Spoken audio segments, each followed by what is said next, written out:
Well, I got interested in the Enneagram several decades ago, and initially through the Gurdjieff work. And the Gurdjieff work um, does not specifically talk about the Enneagram as a personality typing modality. However, the students of Gurdjieff that did take this Enneagram symbol and turn it into a tool for psychology have really added something to the work. And again, psychologists and at the shallowest level of the Enneagram personality, it's kind of like, oh, this is the type I am, and he's that type, and that's why we don't get along. And that's not what it's about. And so I don't use it.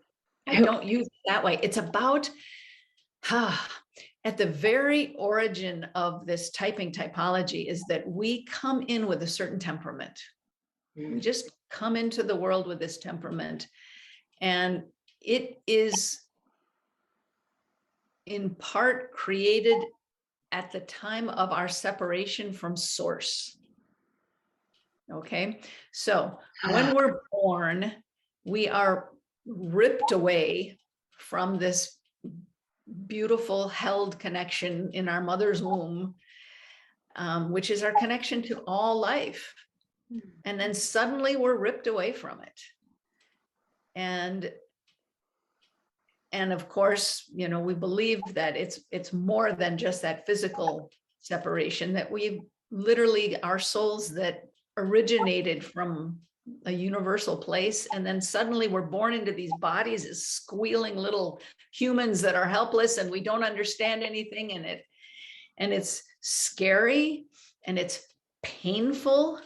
And each of us experiences this separation according to our type. This is what the Enneagram posits.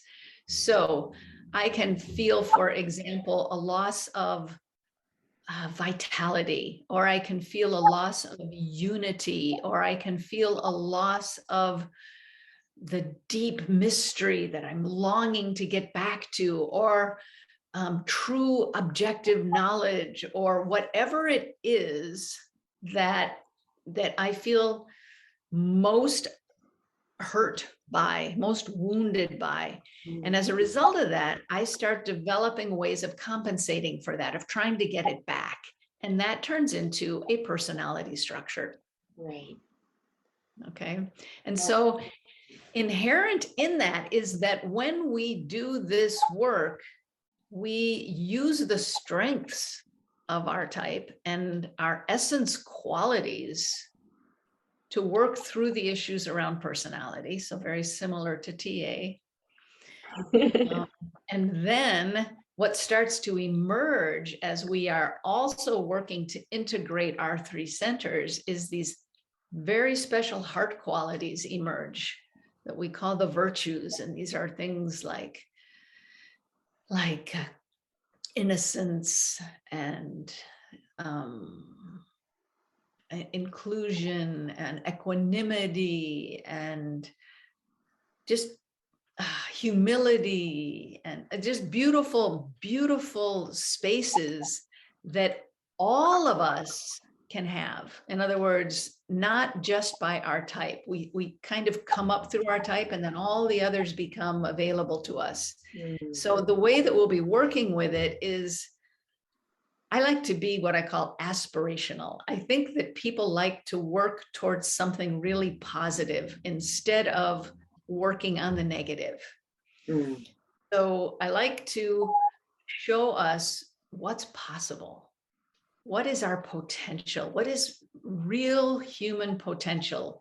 And I'm using the Enneagram as a way of saying, here are these 9 ways, because Enneagram means 9 points. Here are these 9 incredible essential qualities that we all have. Wow, that's amazing. And so we'll be doing some exercises to embody that.